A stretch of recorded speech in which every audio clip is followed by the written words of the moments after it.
எட்டி கொஞ்சம் தள்ளி நில்லுமானே, இல்ல எக்கச்சக்கமாகி போகும் தானே. பரவாயில்ல, உள்ளதெல்லாம் சொல்லி புட்டேன் நானே, அட ஊடல் என்ன கூடல் என்ன மானே.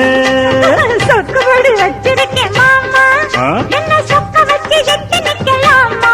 ஐயோ சொக்கத்துக்கு வேலை இல்ல மாமா, நான் வேண்டியதை கேட்டுப்புட்டேன். ஆமா ஐய எட்டி கொஞ்சம் தள்ளி நில்லுமானே. தனியாக நான் படுத்தா தொந்தரவு பண்ணுதையாவோ எனக்கு. என்ன நீங்க ஆதரிச்சா விட்டு விட்டு ஓடுமையா ஏன் தவிப்பு? அறியாத சின்ன பொண்ணு, அச்சம் கொஞ்சம் நாணம் கொஞ்சம் வேணும் அம்மா. புரியாத மோகத்துல புத்தி தடுமாறி விடக்கூடும் அம்மா.